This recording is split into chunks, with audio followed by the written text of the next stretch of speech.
तो दोस्तों part number 10 में आपका स्वागत है। ठीक है, हो सकता है ये आपका लास्ट पार्ट हो इस चैप्टर का। ठीक है ना, तो आज सारा जो भी होने वाला वो सबसे ज्यादा इंपॉर्टेंट टॉपिक्स है, सारे के सारी थ्योरी के जितना भी अभी यहां से देखो स्टार्ट किया, न्यून मांग से स्टार्ट कर रहे हैं हम। ठीक है, तो सारे इंपॉर्टेंट एक तरीके से, तो आप प्रॉपर तरीके से सुनिए, इनके नोट्स बनाइए, इनके मैं ग्राफ भी आपको सिखाऊंगा साथ साथ में। क्लियर है? तो चलो स्टार्ट करते हैं पार्ट नंबर 10। पार्ट नंबर 9 तक मैं ये सोच रहा हूँ कि आपको अच्छे से आ गया होगा विद न्यूमेरिकल। देखो बहुत बच्चों को अभी जैसे आप कमेंट भी कर रहे हो कि न्यूमेरिकल में देखो कहीं कहीं दिक्कत है, तो बच्चे हो सकता है आपके क्वेश्चन पढ़ने में दिक्कत हो। ठीक है, क्योंकि जहां तक अगर आप टीआरजन से पूछ रहे हो तो मैंने उसके क्वेश्चन चेक किए हैं, एक आधे ही शायद मुश्किल से गलत हो, बाकी तो सारे सही हैं उसके। ठीक है ना, तो काफी अच्छा है कंटेंट, उस टीआरजन का कंटेंट काफी अच्छा है। अगर आप उसे कर रहे हो तो बहुत अच्छी बात है। जो संदीप, आई थिंक संदीप गर्ग करके बुक है, अगर आप वो भी कर रहे हो तो उसका कंटेंट भी काफी अच्छा है। ठीक है ना, तो आप उसे भी कर सकते हो। डन। तो अगर कोई दिक्कत आ रही है मैं फिर भी दोबारा आपको देखो यहाँ पे बता रहा हूँ कि आप इंस्टा पे आप मुझे क्या नाम है मैसेज कर सकते हो। ठीक है ना, मैंने आपको इंस्टा आईडी कई बार बता रखी है, अमित_डिमरी_7 करके ये आईडी है बच्चे। इस पे आप ना उसकी फोटो क्लिक करके आप मुझे मैसेज कर सकते हो कि यहाँ पे भाई ये देख लीजिए यहाँ पे क्या दिक्कत क्या आ रही है, उस क्वेश्चन में दिक्कत क्या है। ठीक है ना, चलो देखो तो न्यून मांग से स्टार्ट करते हैं। देखो नाम से पता चल रहा है न्यून मांग यानी कम मांग। ठीक है, जिसको हम अभावी मांग भी कहते हैं। क्या कहते हैं? अभावी मांग भी कहते हैं। तो उसने बोला न्यून मांग से अभिप्राय उस स्थिति से, यानी न्यून मांग से अभिप्राय उस स्थिति से है। ठीक है, जब क्या बोल रहा हूं, समग्र मांग समग्र पूर्ति से कम हो जाती है। इसका मतलब अगर हम बात करें तो जो एग्रीगेट डिमांड है समग्र मांग, ठीक है, वो क्या हो गई है, कम हो गई है। और जो समग्र पूर्ति है वो क्या है आपकी, ज्यादा है। तो अगर आप बात करें तो एडी जो है वो कम है किससे, एएस से। तो देखो एएस की तरफ मैंने मुंह खोल दिया, इसका मतलब एएस ज्यादा है। ठीक है ना, तो न्यून मांग या अभावी मांग से अभिप्राय उस स्थिति से है जब समग्र मांग जो है समग्र पूर्ति से कम हो जाती है। समग्र मांग क्या होती है, समग्र पूर्ति से कम हो जाती है। क्लियर हो गया? तो समग्र मांग कम है समग्र पूर्ति से, और जिसकी तरफ मुंह खुलता है वो क्या आता है, ज्यादा मानते हैं। तो समग्र पूर्ति ज्यादा है, समग्र मांग कम है। क्लियर हो गया? चलो यानी डेफिनेशन तो आपको क्लियर हो गई कि न्यून मांग में होने क्या वाला है। ठीक है ना, आगे चलते हैं। इससे अर्थव्यवस्था में कैसी स्थिति उत्पन्न होती है, अल्प रोजगार की। इससे अर्थव्यवस्था में अल्प रोजगार की स्थिति उत्पन्न होती है। डन। चलो अविस्फीतिक अंतराल, अब ये क्या होता है बेटा? देखो अविस्फीतिक अंतराल इसके अंदर ही पढ़ा जाता है, यानी ये वही उसी सिचुएशन की बात कर रहा है जहां पे आपकी समग्र मांग कम हो रही है। क्लियर है? तो अविस्फीतिक यानी डिफ्लेशनरी गैप की अगर हम बात करेंगे तो यहां पढ़ेंगे, और इन्फ्लेशनरी गैप यानी स्फीतिक अंतराल बोलूंगा मैं तो वो अधिमांग वाले में पढ़ेंगे। ठीक है ना, तो ये अविस्फीति है बेटा, अविस्फीतिक, ये अविस्फीति अंतराल। ठीक है ना, तो अविस्फीतिक अंतराल पूर्ण रोजगार पर समग्र मांग, पूर्ण रोजगार पर समग्र मांग तथा अपूर्ण रोजगार पर समग्र मांग के अंतर के बराबर होता है। देखो क्या बोल रहा है, पूर्ण रोजगार पर समग्र मांग का मतलब होता है जहां पे एग्रीगेट डिमांड और एग्रीगेट सप्लाई यानी जो आपका समग्र मांग समपूर्ति आपस में कट करते हैं एक दूसरे को, तो वहां पे क्या होता है आपका पूर्ण रोजगार होता है। ठीक है ना, पूर्ण रोजगार ऐसी स्थिति होती है जहां पे अगर कोई बंदा काम करने के लिए इच्छुक है और उसके योग्य भी है तो उसको काम मिल जाता है। वो स्थिति को हम कहते हैं फुल एम्प्लॉयमेंट लेवल यानी पूर्ण रोजगार की स्थिति कहते हैं। क्लियर हो गया? चलो तो अविस्फीतिक अंतराल पूर्ण रोजगार पर समग्र मांग तथा अपूर्ण रोजगार वाली स्थिति कौन सी होगी, जहां पे समग्र मांग कम हो जाएगी, यानी पहले वाले लेवल से अब समग्र मांग कम हो जाएगी। मैं इसका डायग्राम बनाऊंगा, टेंशन मतलब। ठीक है ना, तो अपूर्ण रोजगार पर समग्र मांग के अंतर के बराबर होता है। तो यहां तक तो कोई दिक्कत नहीं होनी चाहिए, एक बार आप नोट डाउन कर लीजिए यहां तक।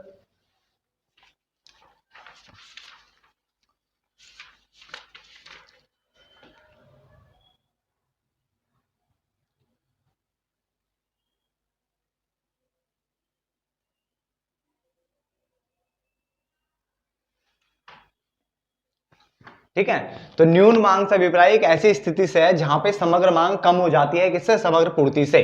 ठीक है, तो समग्र मांग समग्र पूर्ति से कम हो जाती है, इससे अल्प रोजगार की स्थिति उत्पन्न हो जाती है। क्या होती है? अल्प रोजगार की स्थिति उत्पन्न हो जाती है। अस्फीतिक अंतराल पूर्ण रोजगार पर समग्र मांग तथा अपूर्ण रोजगार पर समग्र मांग के अंतर के बराबर होता है। अब बताए बहुत सारे बच्चों को ये चीज पता नहीं होती, बहुत सारे बच्चे सोचते पूर्ण रोजगार मतलब सभी को काम मिल गया, सब कुछ सही हो गया। बेटा देखो डेफिनेशन पढ़ के देखो तो डेफिनेशन के अकॉर्डिंग तो यही समझ में आ रहा है कि क्या नाम है, पूर्ण रोजगार वो स्थिति है जिसमें जो बंदा काम करने के इच्छुक है और योग्य भी है उनको काम मिल जाएगा, कोई दिक्कत नहीं होगी। मगर इसका मतलब कई बार टीचर से भी मतलब आप, अगर मैं आपसे टीचर आपसे पूछे आपसे कि क्या इसमें शून्य बेरोजगारी होती है, यानी बेरोजगारी बिल्कुल खत्म हो जाती है इस लेवल पे? तो ऐसा नहीं है, बेरोजगारी तो कहीं ना कहीं रहती है बेटा, बेरोजगारी शून्य नहीं होती कभी भी, ठीक है ना। तो बेरोजगारी कहीं ना कहीं रहेगी, इस लेवल पे भी बेरोजगारी कहीं ना कहीं थोड़ी बहुत रहेगी, तो शून्य बेरोजगारी की बात नहीं कर रहा है। बस ये इस तरह से बोल रहा है कि अगर कोई काम करने के इच्छुक है, काम और योग्य भी है, तो उसको काम मिल जाएगा। बट उसने ये नहीं कहा कि बिल्कुल जीरो बेरोजगारी हो जाएगी ना, ऐसा नहीं बोला उसने, ठीक है ना। तो लैंग्वेज पे ध्यान रखना। चलो, अर्थात किसी किसी अर्थव्यवस्था में पूर्ण रोजगार की स्थिति बनाए रखने के लिए, पूर्ण रोजगार की स्थिति मतलब जहां पे समग्र मांग समग्र पूर्ति को कट करेगा, ठीक है, वो लेवल बनाए रखने के लिए जितनी समग्र मांग की आवश्यकता होती है, यानी आपको जितनी समग्र मांग की आवश्यकता है, अगर समग्र मांग उससे कम हो जाए, यानी उससे समग्र मांग कम हो जाता है, तो उन दोनों के अंतर को अस्फीतिक अंतराल कहते हैं। तो बिल्कुल सेम वही कॉन्सेप्ट कह रहा है, ध्यान से सुने मेरी बात को, और उसके बाद आपको डायग्राम में और अच्छे निखर के आने वाली है चीज अभी, ठीक है ना। तो यहां तक समझ में आ गया। चलो, उसके बाद न्यून मांग अथवा अस्फीतिक अंतराल के कारण, ये सबसे निखर के आने वाली, टेंशन मतलब अभी डायग्राम बनेगा सबसे निखर के आएगा, ठीक है ना। न्यून मांग अथवा अस्फीतिक अंतराल के कारण। अब मैंने आपको पढ़ाया हुआ है कि जो एडी होता है, यानी जो आपका समग्र मांग का जो फॉर्मूला होता है वो होता है सी प्लस आई प्लस जी प्लस एक्स बार, एक्स बार मतलब एक्स माइनस एम, है ना। तो उसने बोला अब बता न्यून मांग करनी है, न्यून मांग मतलब मांग को कम करना है बेटा। तो मांग को कम करना पड़ेगा तो आपको उपभोग व्यय कम करना पड़ेगा, आपको निवेश भी कम करना पड़ेगा। मतलब यहाँ पे ये उस सिचुएशन की बात कर रहा है जहां पे मांग कम है। तो मांग कम किस कारण से होती है? जब उपभोग कम होगा, निवेश कम होगा, आपका सरकारी व्यय कम होगा, आपका निर्यात कम होगा। तो देखो ये चार चीजें तो कम होने वाली है, ठीक है ना, कि जब ये कम होगी तभी तो आंसर कम आएगा। और आयात, आयात माइनस में, तो अगर मान के चलो इन सबको जोड़ के मान लो 1000 आता, चारों को जोड़ के, और आयात आपका मान लो थोड़ी देर के लिए 100 रुपए, तो आंसर कितना आएगा? 900। बट अगर आयात में 100 की जगह 400 कर दो तो आंसर कितना आएगा? 600। इसका मतलब अगर मैं आयात बढ़ाता हूं तो आंसर मेरा कम आ जाएगा। तो ये इसका मतलब देखो क्या हो रहा है, उपभोग व्यय में कमी करेंगे, निवेश में कमी करेंगे, सरकारी व्यय में कम करेंगे, निर्यात में कमी करेंगे, और आयात को बढ़ा देंगे, तो अपने आप ही मांग कम हो जाएगी, यानी मांग कम की स्थिति हो जाएगी। और एक और बता देता हूं, कर, करों में अगर वृद्धि करते हैं तो मांग कम हो जाती है, और कर अगर मैं कम करता हूं तो मांग अधिक हो जाती है। क्लियर हो गया? क्योंकि देखो कर अगर मैं बढ़ाता हूं तो लोगों का ज्यादा पैसा करों की फॉर्म में सरकार के पास चला जाता है, तो कम पैसा बचता है लोगों के पास, और कम पैसा बचेगा तो वो मांग भी क्या करेंगे? कम करते हैं। तो कर बढ़ने पर मांग कम हो जाती है, और कर के कम होने पर मांग बढ़ जाती है। तो भाई वही पॉइंट लिखे देखो, निजी उपभोग व्यय में कमी, निवेश में भी कमी, सरकारी व्यय में भी कमी, निर्यातों में भी कमी यानी गिरावट, आयातों में वृद्धि और कर भार में वृद्धि। तो बिल्कुल देखो आप इस मामले से समझ सकते हो कि अगर आपको समग्र मांग कम करनी है तो उपभोग व्यय में कमी करनी पड़ेगी, निवेश में कमी करनी पड़ेगी, सरकारी व्यय में कमी करनी पड़ेगी, निर्यात में कमी करनी पड़ेगी। यानी जब अगर इन सब में कमी दिख रही है तो समझ जाना वो न्यून मांग की स्थिति है। किसकी स्थिति है? न्यून मांग की। और आयातों में वृद्धि अगर आपको दिख रही है, कर भार में वृद्धि दिख रही है, तो समझ जाओ न्यून मांग या अस्फीतिक अंतराल के क्या है? कारण है वो। समझ में आ गया? बिल्कुल इसके पॉइंट तो बड़े प्यार से याद हो गए होंगे आपको, ठीक है ना। बिल्कुल इस फॉर्मूले से 2 मिनट में खत्म। समझ में आ गया? आप समझते हैं इसका डायग्राम, फिर आपको एक निखर के आ जाएगा अभी के अभी। तो आगे बढ़ते हैं, हम डायग्राम देखते हैं, साथ साथ में बना सकते हो। पहले जितना हम ड्रॉ कर लेते हैं, ठीक है ना। यहाँ पे होगी इतना, यहाँ पे आय या उत्पादन आप रखते हो, ठीक है ना, जिसमें आप जीडीपी या फिर आप वाई की बात कर लेते हो, ठीक है। तो यहाँ पे इस तरह से आ जाएगा, यहाँ पे नीचे आय मैंने साथ में रख दी है। इधर समग्र मांग रख लेते हैं, समग्र मांग यानी हमारा एडी यहां पे आ जाएगा, ठीक है ना। यहां तक साथ साथ में बना लीजिए। अब आपको करना क्या है, देखो ध्यान से देखना प्लीज। देखो समग्र मांग का जो डायग्राम बनता है वो आपको पता ही है, इस तरह से बनता है। प्लीज अब देख लीजिए, अब 2 मिनट उतारना बंद कर लीजिए। समग्र मांग का इस तरह से बनता है, और समग्र पूर्ति जो बनता है बेटे वो इस तरह से बनता है, ठीक है ना। ये आपका एस या फिर वाई, आप जो मर्जी बोल दो। जहां पे ये कट करते हैं ये वाला पॉइंट, ये आपका इक्विलिब्रियम लेवल होता है, यानी आपका संतुलन की अवस्था होती है, ठीक है ना। और मैं इसको इस तरह से मिला देता हूं नीचे। प्लीज आप स्केल का यूज करें, मैंने क्यों रख दिया इसका नाम, ठीक है। तो इस तरह से देखो, ये डायग्राम तो इतना बनाना ही बनाना है। पहले आपको क्या करना है, मांग पूर्ति यानी समग्र मांग समग्र पूर्ति, और उसके बाद यहाँ पे इक्विलिब्रियम लेवल बनाना है, ठीक है ना। इतना बनाने के बाद अब आपको क्या करना है, न्यून मांग में तो मांग कम करनी है, तो मांग कम कर लेंगे नीचे की ओर, तो वो इस तरह से। प्लीज स्केल का यूज करें। तो ये मैंने बोल दिया, मान लो ये AD1 हो जाता है, यानी पहले ये एडी था, अब ये AD1 की ओर आ गया, यानी नीचे की ओर कर दिया मैंने, देखो ये, ठीक है ना। तो अब इसने कहां पे कट किया इसको, सप्लाई को, देखो यहाँ पे डॉट डॉट करके गया और यहाँ पे कट किया, इस जगह पे कट किया इसने, ठीक है ना। तो मैं इसको मिला देता हूं नीचे, और सपोज करो मैं इसका नाम रख देता हूं Q, रख दिया, इसका नाम मैं रख देता हूं Q1, ठीक है ना। तो लाइन टेढ़ी होगी ना,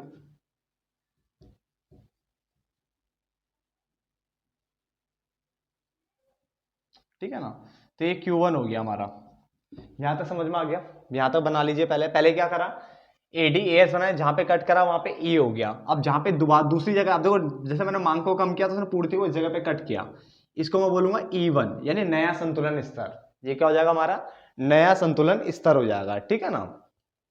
अब इसमें जो है वो न्यून मांग को कौन सा पॉइंट बता रहा है बेटा, देखो इस तरह से आपको बनाना पड़ेगा पेपर में, इस तरह से, ठीक है। जो करली ब्रैकेट बनाते थे ना, मंजिला ब्रैकेट आई थिंक कहते थे सही, तो इस तरह से एक बनाना पड़ेगा जो कि शो करेगा कि पर मांग जो है इस गैप को शो करेगा। पहले ये गैप क्या है आपका, ये गैप है न्यून मांग का गैप। किसका गैप है, न्यून मांग का, ठीक है ना। ये न्यून मांग का गैप है और ये दिखा रहा है कि आपका इक्विलिब्रियम लेवल यहां से यहां पहुंच गया नीचे की ओर। समझ में आ गया। तो पहले इतना बनाइए, साथ साथ में मैं इसके नाम वाम डाल देता हूं तब तक, ठीक है ना। ये वाला किसको रिप्रेजेंट कर रहा था, ये लाइन, ये बेटा पूरी है आपकी पूर्ण रोजगार को, किसको, पूर्ण रोजगार। अगर आपसे कोई पूछेगा पेपर में O से लेके Q तक, ये पूरा, ये जो लेवल, ये लाइन जो जा रही है वाली, ठीक है ना, O से Q, ये क्या बता रहे हैं, पूर्ण रोजगार को। और O से Q1 वाली लाइन किसको बता रही है, ये बता रही है अपूर्ण रोजगार को, अपूर्ण रोजगार, या इसको अल्प रोजगार बोलते हैं। क्या बोलते हैं, अल्प रोजगार, ठीक है ना। तो अपूर्ण रोजगार या अल्प रोजगार आप इसे लिख सकते हो, ठीक है ना, इस तरह से हो जाएगा। और ये जो है ये क्या बता रहा है, न्यून मांग को, ये न्यून मांग हो जाएगा, ठीक है। यहां तक बना लीजिए फटाफट से। तो अब एक बार समझ लेता हमने, देखो वो लिखा क्या था मैंने आपको लिखवाया था कि जहां पे समग्र मांग और समग्र पूर्ति आपस में कट करते हैं वो संतुलन की अवस्था होती है, क्लियर है। और न्यून मांग क्या होगा, न्यून मांग में देखो मैंने आपको डेफिनेशन लिखवाई, बिल्कुल मैं वही पढ़ाता हूं आपको, एक एक मिनट रुकिए जरा, ठीक है। हाँ देखो इसमें मैंने आपको क्या लिखवाया, इसमें लिखवा रखा था मैंने आपको, मैंने बताया था कि न्यून मांग से अभिप्राय उस स्थिति से है जब समग्र मांग समग्र पूर्ति से कम हो जाती है। तो समग्र मांग समग्र पूर्ति से कम हो रही है, तो बेसिक लाइन थी। बट उसके बाद हमने पढ़ी थी जो डेफिनेशन, वो क्या थी, इससे अल्प रोजगार की स्थिति उत्पन्न होती है। देखो तो पहले पूर्ण रोजगार की स्थिति पे था, अब ये अल्प रोजगार पे आया था, तो ये कहां गया, पीछे की ओर खिसक गया। किस तरफ खिसक गया, पीछे की ओर खिसक गया, ठीक है ना। दूसरा, अस्फीति अंतराल की डेफिनेशन क्या लिखवाई थी मैंने कि पूर्ण रोजगार पर समग्र मांग, अस्फीति अंतराल का मतलब होता है पूर्ण रोजगार पर समग्र मांग। तो पूर्ण रोजगार की स्थिति तो ये है बच्चे, देखो है ना। तो यहाँ पे जो समग्र मांग है, अगर समग्र मांग और अपूर्ण रोजगार पर समग्र मांग, अपूर्ण रोजगार समग्र मांग कौन सी है, ये वाली। तो इन दोनों के अंतर को, पूर्ण रोजगार पर समग्र मांग और अपूर्ण रोजगार पर समग्र मांग, इन दोनों का जो गैप है इसको हम क्या बोलते हैं, अस्फीतिक अंतराल। यानी ये हमारा गैप जो है, ये जो गैप आ रहा है यही हमारा अस्फीतिक अंतराल है। या आप इस तरह से पढ़ सकते हो कि किसी अर्थव्यवस्था में पूर्ण रोजगार की स्थिति बनाए रखने के लिए, यानी इस वाले लेवल को बनाए रखने के लिए जितनी मांग की आवश्यकता होती है, अगर आपकी मांग उससे कम हो जाती है, ठीक है, तो उन दोनों के अंतर को, इसको बोलो या इसको, इसके अंतर को हम क्या बोलते हैं, अस्फीतिक अंतराल कहते हैं। तो यानी पूर्ण रोजगार की स्थिति बनाए रखने, पूर्ण रोजगार की स्थिति ये वाली है, ब्लू लाइन जो मैंने बनाई है। तो इस स्थिति को बनाए रखने के लिए जितने समग्र मांग की जरूरत पड़ती है, अगर समग्र मांग उससे कम हो जाती है, समग्र मांग कहां पहुंच गई, यहां, तो इन दोनों समग्र मांग के जो अंतर को हम क्या बोलते हैं, अस्फीतिक अंतराल बोलते हैं। क्लियर हो गया। चलो, तो हमने काफी अच्छे से डायग्राम देखो समझ लिया है। प्लीज अब गलती मत करना, ये पूर्ण रोजगार की स्थिति है 0 से Q, पूर्ण रोजगार 0 से Q1, अपूर्ण रोजगार, क्लियर है। और ये जो गैप है ये आपका डेफिशिएंट डिमांड यानी न्यून मांग को दर्शा रहा है, ये गैप आपको बनाना पड़ेगा। समझ में आ गया। चलो बच्चे, इससे बेहतर तरीके से डायग्राम नहीं बन सकता था, ठीक है ना। चलो फटाफट से आप इसे कर लीजिए कंप्लीट। अब तो अब आगे देखते हैं अधिमांग क्या होता है। देखो अधिमांग का मतलब तो नाम से पता चल रहा है, मांग आधिक्य। क्या बोल रहे हैं, मांग आधिक्य। इसका मतलब क्या हुआ, अधिमांग से अभिप्राय उस स्थिति से है जब समग्र मांग समग्र पूर्ति से अधिक हो जाती है। इसका मतलब जो समग्र मांग है AD, वो ज्यादा हो गया किससे, AS से। तो पहले वाली जो कंडीशन थी उसमें क्या था, समग्र पूर्ति ज्यादा थी। इसका मतलब वहां पे समग्र मांग कम थी, समग्र पूर्ति ज्यादा थी, और यहाँ पे समग्र मांग ज्यादा है, किससे? समग्र पूर्ति से। इसलिए इसको अधिमांग या मांग आधिक्य कहते हैं, ठीक है। तो मांग आधिक्य एक ऐसी स्थिति होती है जहां पे समग्र मांग समग्र पूर्ति से क्या होती है? अधिक होती है, ठीक है ना। अब इसमें जो पढ़ा जाता है वो स्फीतिक अंतराल यानी इन्फ्लेशनरी गैप पढ़ा जाता है। उस वाले में हमने डिफ्लेशनरी गैप पढ़ा था, ठीक है ना। तो उसमें लिखा हुआ है स्फीतिक अंतराल पूर्ण रोजगार के बाद, यहां पे देखो वर्ड लिखा बाद की समग्र मांग, पूर्ण रोजगार के बाद की समग्र मांग और पूर्ण रोजगार वाली समग्र मांग के अंतर के बराबर होती है। और वहां पे हमने क्या पढ़ा था कि पूर्ण रोजगार पर समग्र मांग और अपूर्ण रोजगार पर समग्र मांग, क्योंकि वहां पे तो मांग पीछे हो जाती है ना, तो अपूर्ण आ जाता है। तो पूर्ण अपूर्ण के डिफरेंस को तो अस्फीतिक बोलते हैं। मगर पूर्ण और पूर्ण के बाद यानी अब आगे बढ़ने वाला है, तो पूर्ण और पूर्ण के बाद, तो पूर्ण के बाद रोजगार के बाद वाली स्थिति और पूर्ण रोजगार वाली स्थिति की जो समग्र मांग होती है उनके डिफरेंस को क्या बोलते हैं? यहाँ पे स्फीतिक अंतराल। अर्थात किसी अर्थव्यवस्था में पूर्ण रोजगार की स्थिति को बनाए रखने के लिए जितनी समग्र मांग की आवश्यकता होती है, अगर समग्र मांग उससे अधिक हो जाती है, उससे अधिक हो जाती है, तो उन दोनों के अंतर को स्फीतिक अंतराल कहते हैं। जबकि अस्फीतिक में क्या पढ़ाया था मैंने कि किसी अर्थव्यवस्था में पूर्ण रोजगार की स्थिति को बनाए रखने के लिए जितने समग्र मांग की आवश्यकता होती है, अगर समग्र मांग उससे कम हो जाती है, वहां पे हमने कम हो जाती है पढ़ा था, और यहाँ पे उससे अधिक हो जाती है, तो उनके अंतर को क्या कहते हैं? यहाँ पे अधिक होने पर क्या होता है हमारा? स्फीतिक, और कम होने पर होता है अवस्थितिक। क्लियर हो गया? चलो, अधिमांग अथवा अधिमांग अथवा स्फीतिक अंतराल, स्फीतिक अंतराल के कारण क्या है? तो बिल्कुल सेम वैसे ही पढ़ेंगे। एडी का फॉर्मूला क्या होता है? सी प्लस आई प्लस जी प्लस एक्स बार यानी एक्स माइनस एम, है ना। तो अब मुझे अधिमांग यानी अधिमांग की स्थिति कौन सी होती है? जहां पे हमारा मांग ज्यादा होगा। तो मांग ज्यादा किस कारण होगा? जब ये भी ज्यादा होगा तो ये ज्यादा आएगा, निवेश भी ज्यादा होगा तो भी ये ज्यादा आएगा, सरकारी व्यय ज्यादा होगा तो ये ज्यादा होगा, एक्सपोर्ट ज्यादा होगा तो ये ज्यादा होगा, और ये क्या होगा? कम होगा इस बार। यानी ठीक उसका उल्टा है। क्यों? क्योंकि मैंने कहा था देखो इन सब का टोटल मान लेते हैं 1000 है, और तुम्हारा इंपोर्ट मान लो 400 था पहले, अब की बार पहले 400 है, तो आंसर कितना आएगा? एग्रीगेट डिमांड आएगा आपका 600। बट अगर मान लो तुम्हारा इंपोर्ट में कम कर देता हूं 100 कर देता हूं, तो आंसर कितना आएगा? 900। तो उसका मतलब क्या हुआ? पहले इंपोर्ट ज्यादा था, अब मैं इंपोर्ट कम करना चाहता हूं, तो इंपोर्ट को कम करना पड़ेगा। यानी इंपोर्ट अगर आपका कम है तो वो अधिमांग की स्थिति को बताता है। समझ में आ गया? तो अधिमांग कब कब होगा? जब निजी उपभोग व्यय में वृद्धि रहेगी, निवेश में वृद्धि रहेगी, सरकारी व्यय में वृद्धि रहेगी, निर्यातों में वृद्धि रहेगी, आयातों में कमी देखने को मिलेगी, और मांग बढ़ने के लिए टैक्स को क्या होना चाहिए? कम। यानी इसका मतलब कम टैक्स होगा तभी अधिमांग देखने को मिलेगा। समझ में आ गया ना। तो वही पॉइंट लिखे, निजी उपभोग व्यय में कम वो में वृद्धि, निवेश में वृद्धि, सरकारी व्यय में वृद्धि, निर्यातों में वृद्धि, और आयातों और कर भार में कमी होना चाहिए। यानी उस वाले का ठीक उल्टा है। उस वाले में पहले के जो 4 थे उसमें कमी लिखवाया था मैंने, है ना। अब बाकी 2 में वृद्धि था, यहाँ पे पहले के 4 में वृद्धि, 2 में कमी है। क्योंकि बेसिक सा फंडा लग रहा है बिल्कुल आराम से, जिसको कोई भी आसानी से समझ सकता है कि हो तो हो क्या रहा है इस चैप्टर में। क्लियर है? तो ये जो थ्योरिटिकल पोर्शन जो हम करने जा रहे हैं ना, जो हम कर रहे हैं अधिमांग और न्यून मांग के बारे में जो पढ़ रहे हैं, ये काफी आसान थ्योरी है। बहुत बच्चे इसको छोड़ करके आते हैं, बट मैं पूरी कोशिश कर रहा हूं आपको समझाने की कि आप इसको यहीं पे ऐसा समझ लो कि आप इसको छोड़ के ना हो। अधिमांग न्यून मांग सबसे आसान कॉन्सेप्ट है, ठीक है ना, और कई बार पूछा जाता है। तो ये समझ में आ गया। अब इसका भी डायग्राम हमें बनाना है। क्या करना है? डायग्राम बनाना है, और डायग्राम को देखना है कि किस तरह से डायग्राम को समझाया जा सकता है। क्लियर हो गया? चलो, तो आगे देखते हैं। तो डायग्राम देखते हैं इसका फटाफट से, इतना आप भी बना लीजिए साथ साथ में, और उसके बाद जो हमें पता है पहले इतना तो कर ही लेते हैं। ये आपका एडी हो गया,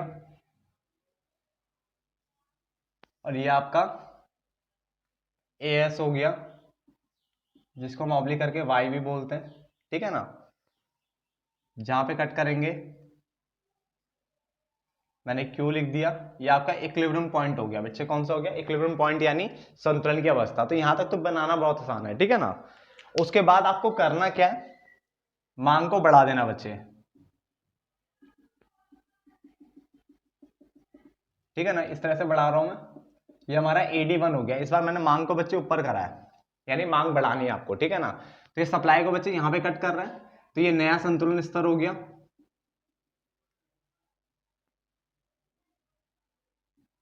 ठीक है ना। इसको मैं Q1 बोल देता हूं। तो यहां तक बना लीजिए फटाफट से पहले।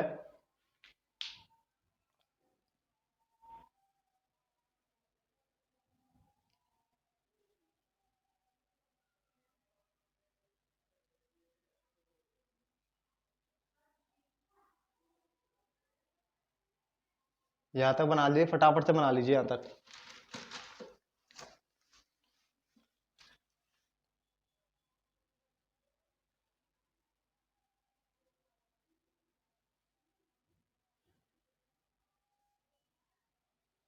हो गया यहाँ तक।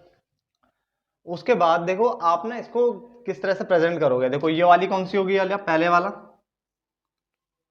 इसको आप लिखोगे, ये कौन सा था, ये पूर्ण रोजगार वाला बेटा। इस बार ये पूर्ण रोजगार इस बार इधर है, क्योंकि मांग इस बार बड़ी है, ठीक है। तो पूर्ण रोजगार ये हो गया। जो ये वाला स्तर होगा कौन सा आएगा, ये पूर्ण रोजगार के बाद का स्तर, पूर्ण रोजगार के बाद का स्तर। तो अगर आपसे कोई बोलता है OQ1 क्या है, तो पूर्ण रोजगार के बाद का स्तर, और OQ क्या है, आपका पूर्ण रोजगार का स्तर है, ठीक है ना। तो यहां तक बना लीजिए फटाफट से।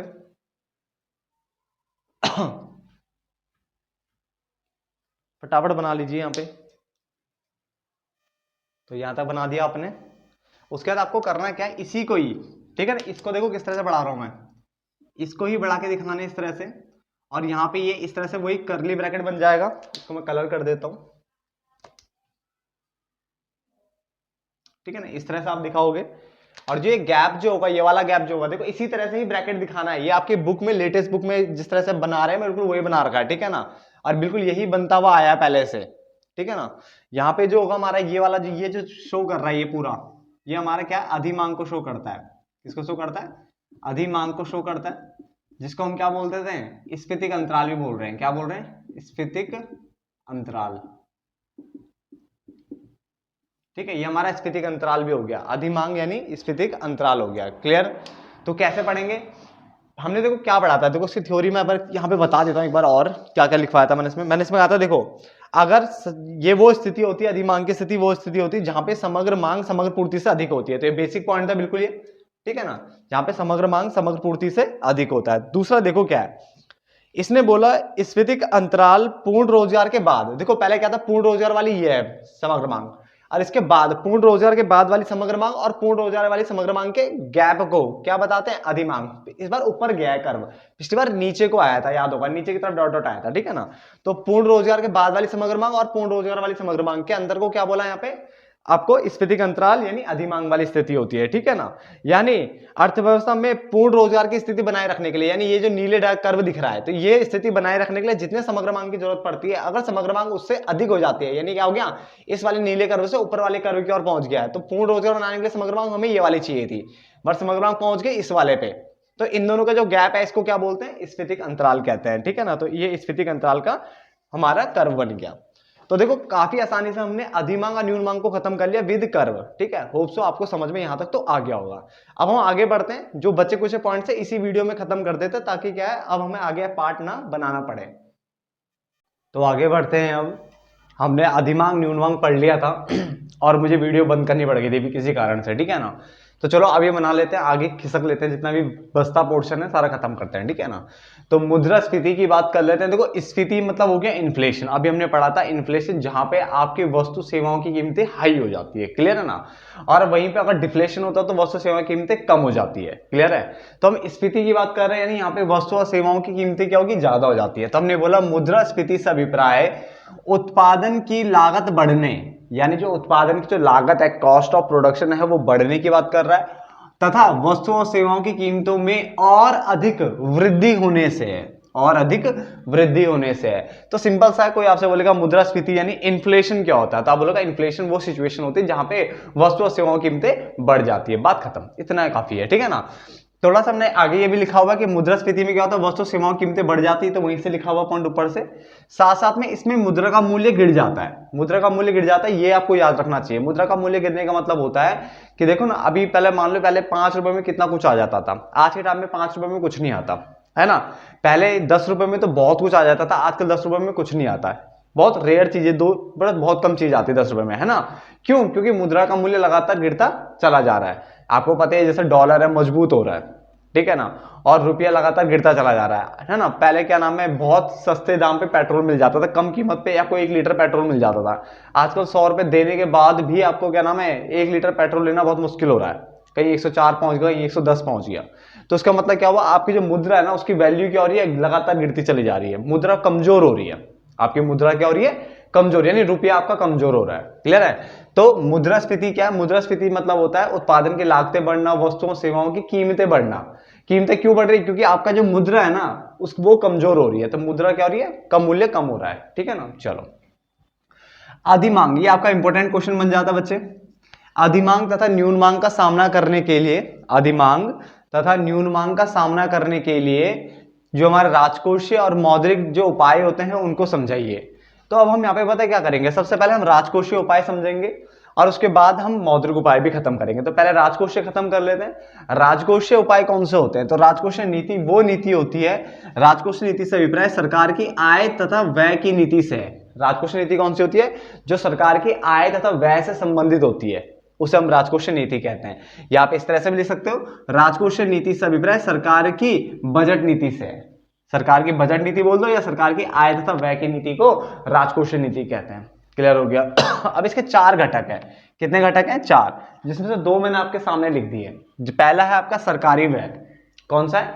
सरकारी व्यय। अब ये सरकारी व्यय में क्या होता है? देखो, सरकारी व्यय में जैसे मान लो सरकार खर्चा करती है, सरकार मान लो खर्चा कर रही है, गलियां बना रही है ना, सरकार लाइटें लगवा रही है, सरकार कोई भी जो खर्चा कर रही है उसको सरकारी व्यय के अंदर लाया जाता है। क्लियर है? अब यहाँ पे क्या करते हैं, इसके अंदर का न्यून मांग को अगर आपको सही करना है, क्योंकि ये पूरा क्वेश्चन ही वो है कि न्यून मांग और अधिमांग को सही कैसे करना है। न्यून मांग मतलब होता है जब आपकी मांग कम होती है और पूर्ति ज्यादा होती है ना। समग्र मांग कम है समग्र पूर्ति से, और अधिमांग जहां पे मांग ज्यादा है। तो यार इन सिचुएशन को सही करना है, यानी जहां पे मांग कम है वहां पे मांग बढ़ानी है, जहां पे मांग ज्यादा है वहां पे मांग क्या करनी है? कम करनी है। तो उसने बोला न्यून मांग का सामना करने के लिए सरकारी व्यय को क्या कर दिया जाता है? बढ़ा दिया जाता है। सरकार और खर्चा करती है जिससे कि लोगों के पास सुविधाएं पहुंचे, और सुविधाएं पहुंचेगी तो लोगों की अपना भी डिमांड क्या आएगी? बढ़ जाएगी। अभी जैसे मान लो आपके क्या ना यहाँ पे रोड वोड नहीं बनी, लाइटें नहीं लगी है, तो भाई कोई आता नहीं, गलियों में सामान बेचने आता ही नहीं, कोई भी गंदी गलियां है, कीचड़ भरा पड़ा रहता है, तो कोई आएगा नहीं, तो डिमांड तो कम रहेगी ना। और वहीं पे सरकार ने मान लो गलियां बना दी, बढ़िया बढ़िया चीजें कर दी है, तो भाई घर घर तक सुविधाएं पहुंचेगी, है ना। और जब सरकार ज्यादा व्यय करती है तो उससे न्यून मांग की जो समस्या है ना वो खत्म हो जाती है और मांग बढ़ने लग जाती है। जबकि अधिमांग यानी मांग ऑलरेडी बहुत ज्यादा है, तो सरकारी व्यय को क्या कर दिया जाता है? कम कर दिया जाता है कि यार पहले से मांग बहुत ज्यादा है तो सरकारी व्यय क्यों करे ज्यादा, है ना। तो न्यून मांग के केस में सरकारी व्यय को ज्यादा कर देना चाहिए, मैंने ऊपर की तरफ एरो मारा है, और अधिमांग के केस में सरकारी व्यय को क्या कर देना चाहिए? कम कर देना चाहिए। तो आप इससे भी समझ सकते हो, तो मैं हर जगह ये बना दूंगा आपके लिए, ताकि अगर स्टेटमेंट ना भी पढ़ना पड़े तो आप ऐसे पढ़ लो, न्यून मांग में सरकारी व्यय को अधिक करना है और अधिमांग में सरकारी व्यय को क्या करना है? कम करना है। आगे कर की बात कर लेते हैं। तो इसके अंतर्गत न्यून मांग को सही करने के लिए कर के भार को क्या कर दिया जाता है? कम कर दिया जाता है। अब सरकार कर लगाती है, अब लोग पहले से ही मांग कम कर रहे हैं, और उसके ऊपर अगर आप टैक्स ज्यादा लगा दोगे तो यार वैसे उनके पास पैसा नहीं है, तुम ज्यादा टैक्स लगा दोगे तो पैसा कहां बचेगा। इसलिए सरकार बोलती है हम क्या करते हैं? कर भार को हम कम कर देंगे। क्या कर देंगे? कर भार को कम कर देंगे, जिससे टैक्स कम हो जाएगा ना तो मांग बढ़ जाएगी। तो न्यून मांग को सही करने के लिए कर भार को कम कर देते हैं, और अधिमांग को सही करने के लिए कर भार को क्या करते हैं? बढ़ा देते हैं। बहुत ज्यादा मांग करें ना, टैक्स लगा दो, अपना मांग कम हो जाएगी उनकी, क्योंकि टैक्स की फॉर्म में पैसा गवर्नमेंट के पास चला जाएगा पहले ही, ठीक है ना। तो अब इसका भी बना लेते थे इसी तरह से, यहाँ पे बना देता हूं ना।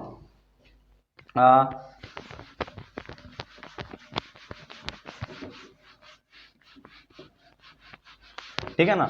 अब ये कर भार के नीचे भी ऐसे बनाना, न्यून मांग अधिमांग, इसके नीचे बनाना, ठीक है ना, न्यून मांग अधिमांग, और यहां पे लिख देना कर। ठीक है, कर का जो भार है ना उसको क्या करेंगे? तो कर के भार को ध्यान से देखना, अगर न्यून मांग है तो कर का भार क्या कर देना चाहिए? कम कर देना चाहिए, और अधिमांग है तो कर के भार को क्या कर देना चाहिए? ज्यादा कर देना चाहिए। तो बस ये ऐसा बना दो उसके नीचे, ठीक है ना, न्यून मांग अधिमांग करके ऐसा करके बना दो फटाफट से, ठीक है ना। चलो फिर मैं आगे लिखता हूं, जब तक आप यहाँ पे कर लीजिए इतना। तो आगे बढ़ते हैं। अब हमारे पास देखो 2 पॉइंट और रह गए इसके। मैंने कहा ना राजकोषीय नीति के अंदर 4 पॉइंट है। पहला कौन सा था? सरकारी व्यय। दूसरा हमारा कर जो हमने पढ़ लिए। तीसरा है सार्वजनिक ऋण, जिसको कहते हैं जनता से उधार। क्या कहते हैं? जनता से उधार या जनता से ऋण, ठीक है ना। तो गवर्नमेंट क्या करती है, कई बार जब गवर्नमेंट दिक्कत में होती है तो गवर्नमेंट क्या पब्लिक से पैसा लेती है। क्या लेती है? जनता से ऋण लेती है, जनता से उधार लेती है, आप ऐसे बोल सकते हो, ठीक है ना।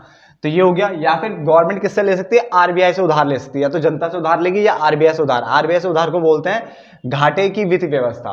क्योंकि देखो बहुत बच्चे सोचते हैं कि नए नोट छाप करके हम क्या है गरीबी दूर कर सकते हैं, हम दिक्कतें दूर कर सकते हैं। ऐसा नहीं होता।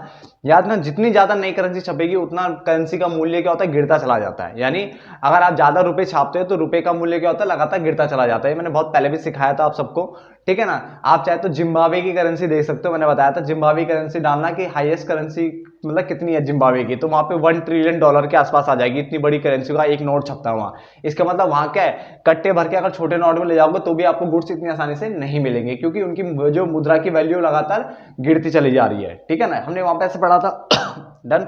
तो होता क्या है कि नए नोट तो छाप नहीं सकते, तो दो तरीके से है, या तो आप जनता से पैसा ले सकते हो, जनता का पैसा यूज कर सकते हो, या फिर आप घाटे की वित्त व्यवस्था कर सकते हो। क्या कर सकते हो? घाटे की वित्त व्यवस्था, नहीं आरबीआई से भी आप उधार ले सकते हो। क्लियर हो गया? आप जनता से उधार में क्या होता है, देखो अगर न्यून मांग है, न्यून मांग में वैसे ही जनता के पास पैसा कम है और तुम ऊपर से उधार ले लोगे तो भाई साहब कैसे सही होगा वो। तो इसलिए बोला जाता है न्यून मांग को ठीक करने के लिए सार्वजनिक ऋण यानी जनता से ऋण क्या कर देते हैं, कम, यानी जनता से पैसा मत लो, अगर लो तो बहुत कम लो। तो न्यून मांग की स्थिति में जो जनता से जो ऋण होता है उसको कम कर दिया जाता है, ठीक है ना। जबकि अधिमांग के केस में बहुत पैसा है लोगों के पास, तो आप जनता से ऋण ले सकते हैं, तो उसको बढ़ा दिया जाता है। क्या कर दिया जाता है? बढ़ा दिया जाता है। डन।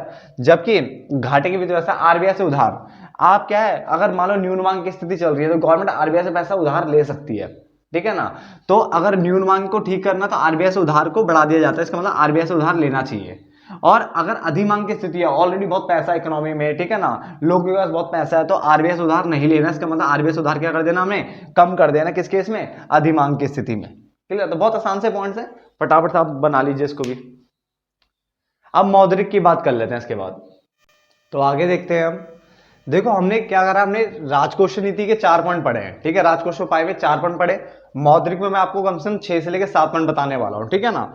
जो मौद्रिक नीति के जो उपाय हैं, देखो हमने वो मुद्रा वाले बैंकिंग वाला जो चैप्टर था ना, मुद्रा बैंकिंग वाला चैप्टर, जिसमें बैंकिंग में मैंने आपको बैंक रेट, रेपो रेट और विपरीत रेपो रेट नहीं रेपो दर है ना, वैधानिक तरलता अनुपात, ये सब चीजें बताई थी, खुले बाजार की प्रक्रिया है। तो वो जो मैंने चैप्टर में वहां पर आपको डेफिनेशन समझाई थी और किस तरह से वहां पे, ठीक है ना, उस सिचुएशन को समझाते हैं कि कैसे कम ज्यादा उसके फ्लो को, पैसे के फ्लो को किया जाता है, वहां पे समझाया था ना।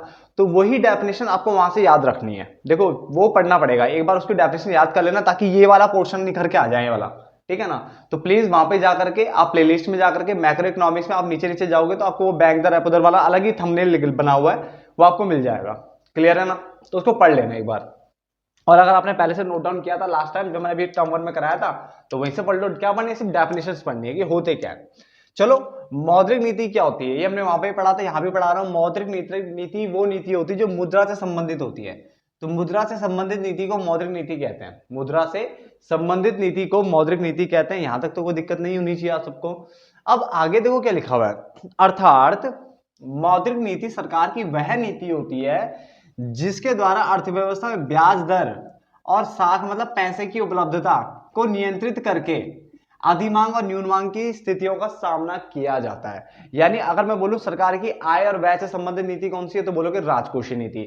बट मुद्रा से संबंधित नीति को मौद्रिक नीति कहते हैं। इसमें सरकार की वो नीति होती है जिसके अंतर्गत अर्थव्यवस्था में ब्याज दर, इंटरेस्ट रेट और साख की उपलब्धता, यानी साख उपलब्धता बोल सकते हो। तो पैसे की उपलब्धि कितना होना चाहिए, कितना नहीं होना चाहिए, ज्यादा पैसा है अर्थव्यवस्था में या कम पैसा, वो देखना पड़ता है। तो साख उपलब्धता को नियंत्रित करके अधिमांग और न्यून मांग की स्थितियों का क्या किया जाता है, सामना किया जाता है। तो यहां तक तो हो गया। अब इसके निम्नलिखित घटक है। पहला घटक क्या? बैंक दर, रेपो दर। एक ही में लिखवा दिया मैंने, ठीक है ना। तो बैंक दर, रेपो दर क्या होता है, मैं देखो इसकी डेफिनेशन तो आप वहीं से कवर करना, मैं इसमें सीधे सीधे बता देता हूं कि बैंक दर, रेपो दर में क्या होता है कि न्यून मांग को अगर ठीक करना तो बैंक दर को कम कर दिया जाता है, और अधिमांग को ठीक करना तो बैंक दर को क्या किया जाता है, बढ़ा दिया जाता है। तो देखो मैंने कर रखा है, न्यून मांग की स्थिति को अगर सामना करना है तो आपको बैंक दर को कम करना पड़ेगा, यानी बैंक दर बोले या रेपो दर दोनों का सेम है, ठीक है ना। और अधिमांग को अगर सही करना है तो बैंक दर और रेपो दर को क्या करना पड़ेगा, बढ़ाना पड़ेगा। क्लियर हो गया। दूसरा पॉइंट आपका खुले बाजार की क्रियाएं, ठीक है। तो खुले बाजार की क्रियाओं की अगर हम बात करें तो यहाँ पे बिल्कुल सेम। अब ये लाइन आप लिख सकते हो बार बार, देखो ये इसके अंतर्गत ऐसे किया जाता है, मैं आपको खाली ये बना के दे रहा हूँ, ठीक है। आप अपने आप देखना क्या बोलना है इसमें। खुले बाजार की क्रियाओं में आरबीआई क्या करता था, प्रतिभूतियों को यानी सिक्योरिटी को खरीदता और बेचता था, ये हमने वहां पढ़ा था। तो वही लिखवा है, न्यून मांग की स्थिति का सामना करने के लिए यानी न्यून मांग को ठीक करने के लिए आरबीआई प्रतिभूतियां खरीदता है, यानी आरबीआई प्रतिभूति खरीदेगा ताकि पैसा कहां चला जाए, आपका अर्थव्यवस्था पैसा आ जाए। अर्थव्यवस्था पैसा आएगा तो लोग फिर डिमांड करना शुरू कर देंगे। मगर अगर अधिमांग में बहुत ज्यादा पैसा है तो आरबीआई अपनी प्रतिभूति बेचेगा, सिक्योरिटी बेचेगा, तो अर्थव्यवस्था वाले लोग खरीदेंगे। और जब लोग यानी बैंक ये सब खरीदेंगे, जब ये खरीद लेंगे तो पैसा किसका चला जाएगा, सारा का सारा आरबीआई के पास। तो अर्थव्यवस्था पैसा कम हो गया तो अधिमांग की स्थिति भी क्या हो गई, सॉल्व हो गई। तो उसने क्या करा, न्यून मांग के केस में आरबीआई प्रतिभूति बेचेगा, सॉरी प्रतिभूति खरीदेगा। तो न्यून मांग की स्थिति को सही करने के लिए आरबीआई प्रतिभूति खरीद रहा है। तो खरीद रहा है तो इसका मतलब जो बंदा खरीदता है वो पैसा देता है, तो आरबीआई पैसा दे रहा है अर्थव्यवस्था को, इसका मतलब, खरीद भी रहा है आरबीआई, तो पैसा भी तो आरबीआई देगा।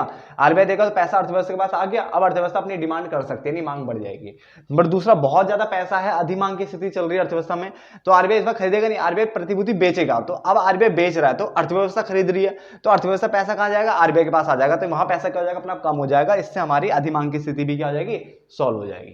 क्लियर है? तो आप अपना आप स्टेटमेंट लिख सकते हो और इसको बना लेना उसके नीचे। डन। चलो आगे बढ़ते हैं, अगले पॉइंट की ओर जाते हैं। देखो मैं दोबारा आपसे देखो रिक्वेस्ट कर रहा हूं, देखो अगर आप चाहते हो कि ये वाला पोर्शन मौद्रिक वाला उभर के आए ना, तो प्लीज वो बैंक दर रेपो दर वाली डेफिनेशन पढ़ लो, उसको समझ लो। अगर वो समझ जाएगा ना, बिल्कुल सेम वही कॉन्सेप्ट है यहाँ पे, ठीक है, कि अर्थव्यवस्था में पैसा ज्यादा होगा कम होगा तो हमें क्या करना है, सेम वही कॉन्सेप्ट है। अधिमांग मतलब अर्थव्यवस्था में पैसा ज्यादा है, न्यून मांग मतलब अर्थव्यवस्था में पैसा क्या है, कम है। तो वही सिचुएशन वहां पे मैंने समझाई थी, अगर उसको आप पढ़ लेते हो ना, उस वीडियो को ढंग से पढ़ लेते हो, तो ये सारे पॉइंट आपको 2 मिनट में याद हो जाएंगे सारे के सारे, ठीक है ना। चलो आगे, विपरीत रेपो दर यानी रिवर्स रेपो रेट में क्या होता है, न्यून मांग को अगर सही करना है तो क्या करना पड़ेगा, विपरीत रेपो रेट को कम करना पड़ेगा, और अधिमांग को सही करना तो विपरीत जो रेपो दर है उसको क्या करना पड़ेगा, अधिक करना पड़ेगा। नकद आरक्षण अनुपात सीआरआर, और एक होता है आपका एसएलआर वैधानिक तरलता अनुपात, ठीक है ना। इसमें मैंने आपको बताया था वहां पर, अगर आपको याद हो, कि हर बैंक को अपने दैनिक जमाओं का जो मांग जमाएं होती है ना, जो दैनिक जमाएं आपकी कुल जमाएं, total time and demand liability, तो अपनी दैनिक जमाओं का कुछ प्रतिशत है केंद्र बैंक को देना पड़ता है। तो यहां पे लिखा हुआ अगर न्यून मांग चल रहा है, क्या चल रहा है, न्यून मांग, तो कम दो, ठीक है, अपने पास ही पैसा रखो, क्योंकि अपने पास तभी तो अर्थव्यवस्था पैसा रहेगा, आरबीआई को देने की ज्यादा जरूरत नहीं है। और अधिमांग चल रहा है, बहुत ज्यादा पैसा है, तो ज्यादा दो फिर, ठीक है ना। एसएलआर में क्या है, दैनिक जमाओं को कुछ परसेंट अपने पास ही तरल संपत्ति के रूप में रखना पड़ता था, है ना। तो उसने बोला न्यून मांग को सही करने के लिए भाई अपने पास जो तरल संपत्ति के रूप में भी मत रखो, उसको और क्या नाम है सामने लेकर उस पैसे को, आपको किसी एसेट में लगाने की जरूरत नहीं है। इसमें यहाँ पैसा बोला था हमने, वहां पर पढ़ लेना प्लीज, दोबारा बोल रहा हूं। तो न्यून मांग को ठीक करने के लिए क्या एसएलआर को क्या कर दिया जाता है, कम कर दिया जाता है, ठीक है। एसएलआर यानी वैधानिक तरलता अनुपात को कम कर दिया जाता है, और अधिमांग के को ठीक करने के लिए, अधिमांग की स्थिति का सामना करने के लिए वैधानिक तरलता अनुपात को क्या कर दिया जाता है, बढ़ा दिया जाता है। क्लियर हो गया? तो वो जो लाइन है वो तो आप लिख ही सकते हो लाइन बाय लाइन, इसको देख करके। डन। तो आप फटाफट से इसको यहां तक लिख लीजिए, अब ये चैप्टर बिल्कुल खत्म होने के कगार पे है, फटाफट से लिख लीजिए इसे भी। तो आगे देखिए लास्ट के 3 पॉइंट, ऐसी सीमांत कटौती या सीमांत आवश्यकता था, ठीक है, जो वहां मैंने पढ़ाया था आपको, ठीक है ना। और वहां पे मैंने देखो पूरी डेफिनेशन वहां पे बताई थी और तरीके से समझाया भी था कि कैसे आय बढ़ने पर कम होने पर उसको सही किया जाता है। मैं बार बार उस वीडियो की बात इसलिए कर रहा हूं आपसे हर थोड़ी देर में, क्योंकि मैं आपको बता दूं कि आप सबसे ज्यादा टीचर इससे पूछते हैं, आगे भी आपको लाइफ में ये चीज बार बार आपके सामने आएगी, तो इसलिए अच्छा है कि आप प्लीज उसको रिवीजन कर लो एक बार, ठीक है ना। अच्छे बच्चे हो तो प्लीज रिवीजन कर लो, बात मानो, बहुत इंपॉर्टेंट चीजें हैं वो सारी, ठीक है ना। तो वहां पे डेफिनेशन समझाई थी मैंने, और कैसे अधिमांग न्यून मांग को क्या है वो सब वहां पे, कैसे पैसा अगर ज्यादा है कम है तो कैसे उसको कंट्रोल करते हैं वहां पे सिखाया था। बिल्कुल सेम वही कॉन्सेप्ट है, न्यून मांग को सही करने के लिए सीमांत कटौती कम की जाती है ना। क्योंकि अगर मैं मान लो बैंक के पास लोन लेने जाता हूं तो बैंक कैसे बोलता है, बैंक बोलता है जो तुम वर्तमान जो उसकी वैल्यू है, किसका वर्तमान मूल्य, जो प्रतिभूति का वर्तमान मूल्य है उसको देखेगा, और लोन का अमाउंट देखेंगे, तो उन दोनों के बीच में देना। जैसे मान लो मैंने 1 लाख की सिक्योरिटी गिरवी रखी, और बैंक अगर मान लो मुझे 70,000 दे रहा है, ठीक है, तो बैंक ने कितना कट कर दिया, 30,000 रुपए कट कर दिए बीच में, तो उसी को कहते हैं सीमांत कटौती। अब पहले से मेरे पास पैसा कम है, अर्थव्यवस्था पैसा कम है, अब बैंक अगर मान लो ज्यादा कट कर देगा तो तब तो डिमांड और कम हो जाएगी ना। तो इसलिए जब न्यून मांगे नहीं, डिमांड कम रहती है, तो उस केस में क्या है, जब बैंक से पैसे लेने कोई जाता है, बैंक में पैसे लेने जाता है सिक्योरिटी दे करके, तो बैंक थोड़ा कम अमाउंट काटता है, मतलब 1 लाख में 90,000 तक दे देगा। बट अगर बहुत पैसा आपके पास तो बैंक ज्यादा पैसे काटेगा, फिर बैंक आपको क्या 1 लाख के बदले सिर्फ 60,000 दे देगा, यानी क्या करेगा, ज्यादा सीमांत कटौती करेगा। उसके अलावा साख राशनिंग, अगर न्यून मांग की स्थिति चल रही है तो सही कैसे करेंगे हम, उसको हम करेंगे क्षरण, वहां पे हम करते हैं क्षरण यानी वापसी, विड्रॉ करते हैं, वहां से पैसे को निकालते हैं, ठीक है ना, लीकेज करते हैं। तो न्यून मांग की स्थिति का सामना करने के लिए, ठीक है, साख का क्या किया जाता है, क्षरण किया जाता है, यानी वापसी की जाती है, और अधिमांग की स्थिति का सामना करने के लिए साख का भरण करते हैं, यानी समावेश किया जाता है। क्लियर हो गया? यहां तक कोई दिक्कत नहीं किसी को भी, ठीक है। मैंने एक पॉइंट और बढ़ा दिया, नैतिक प्रभाव भी खत्म कर लेते हैं इसी में। नैतिक प्रभाव की अगर हम बात करें ना, तो देखो क्या कह रहा है, इसके अंदर का न्यून मांग को ठीक करने के लिए बैंकों को परामर्श दिया जाता है, यानी बैंकों को ये बोला जाता है कि वो सस्ती मुद्रा नीति का परिपालन करे, यानी सस्ती मुद्रा नीति को अपनाए, ठीक है ना। और अधिक मांग का सामना करने के लिए महंगी मुद्रा नीति का क्या करे, परिपालन करे। इसका मतलब न्यून मांग को सही करना है तो सस्ती मुद्रा नीति लानी पड़ेगी, और अधिक मांग को अधिक मांग की जो स्थिति का सामना करना है तो आपको क्या करना पड़ेगा, महंगी मुद्रा नीति का क्या करना पड़ेगा, परिपालन करना पड़ेगा। तो न्यून मांग में सस्ती और अधिक मांग में महंगी मुद्रा नीति का परिपालन करना पड़ेगा, ठीक है ना। हाँ, जिसको हम देखो सस्ते को हम चीप मनी पॉलिसी भी बोलते हैं, और जो महंगे वाली है उसको हम बोलते हैं dear money policy, DEAR, dear money policy, ये चीप मनी पॉलिसी। क्लियर हो गया। तो 8 के 8 पॉइंट भी खत्म हो गए, ठीक है। 99% तो सिलेबस खत्म हो गया। बस एक छोटी सी चीज कराता हूं रुको आपको, तो आगे बढ़ते हैं। लास्ट पॉइंट देखो, देखो उसमें क्या लिखा है, संतुलन में खिसकाओ। आपको पता ना संतुलन की स्थिति क्या होती है, जहां पे AD बराबर क्या होता है, AS होता है। ये संतुलन की स्थिति है, ठीक है ना। मैंने आपको कर्व में भी दिखाया था, ये आपका डिमांड कर्व हो गया, ये आपका सप्लाई कर्व हो गया, जहां पे कट करते हैं ये आपका संतुलन की स्थिति होती है। क्लियर है ना। तो इसमें खिसकाव कब आता है, तो उसने बोला देखो समावेश के कारण तथा वापसी के कारण, एक नंबर के लिए बता रहा हूं, समावेश तथा वापसी के कारण आय के स्तर में खिसकने की प्रवृत्ति पाई जाती है। यानी जब भी समावेश और वापसी होती है तो उसके कारण आय के स्तर में क्या होती है, खिसकने की प्रवृत्ति पाई जाती है। क्योंकि अगर समावेश हुआ तो आय के स्तर में वृद्धि हो जाती है, और वापसी होता है यानी लीकेज होता है तो आय के स्तर में कमी हो जाती है। तो इसके कारण क्या था, खिसकाव आता है। तो कोई अगर आपसे पूछेगा संतुलन में खिसकाव कैसा आता है, तो आप बोलोगे समावेश तथा वापसी के कारण आय के स्तर में बढ़ने या घटने की प्रवृत्ति पाई जाती है। जैसे अगर समावेश हुआ तो आय के स्तर में वृद्धि होगी, और वापसी होगा तो आय के स्तर में क्या होगी, कमी होगी। तो इसी के कारण खिसकता है ये। साथ ही साथ समावेश का धनात्मक गुणक प्रभाव पड़ता है, यानी जो मल्टीप्लायर का जो इफेक्ट है ना, यहाँ पे धनात्मक, समावेश होगा तो धनात्मक, क्योंकि आय बढ़ेगी तो धनात्मक प्रभाव पड़ता है, जबकि वापसी का क्या पड़ता है, ऋणात्मक गुणक प्रभाव पड़ता है, यानी नेगेटिव वाला गुणक प्रभाव पड़ता है। यहां तक समझ में आ गया, इसे नोट डाउन करो। और साथ साथ में देखो मैंने आपको ये भी बताया था, जहां मुझे ध्यान है पढ़ाते वक्त, कि देखो जो हमारा AD होता है ना, AD वो निकलता है C+I+G+X बार। और मैंने यहां पे बताया था ये C+I ये दो क्षेत्रीय अर्थव्यवस्था के अंदर आते हैं। किसके अंदर आते हैं, दो क्षेत्रीय अर्थव्यवस्था।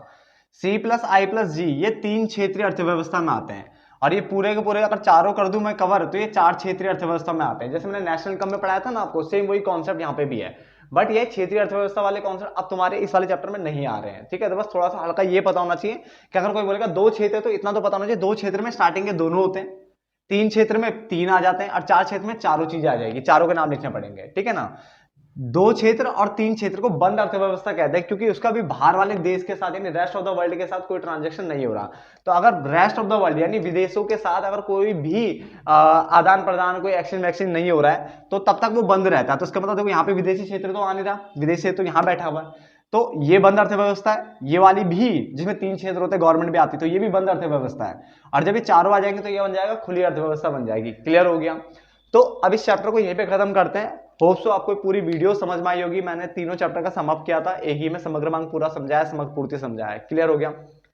अब अगर कोई पोर्शन फिर भी आपको लगता है बच गया हो तो प्लीज कमेंट बॉक्स में लिख देना, बाद में इकट्ठे एक साथ करवा दूंगा अगर आपको लगता है अगर रह गया कुछ तो, ठीक है ना।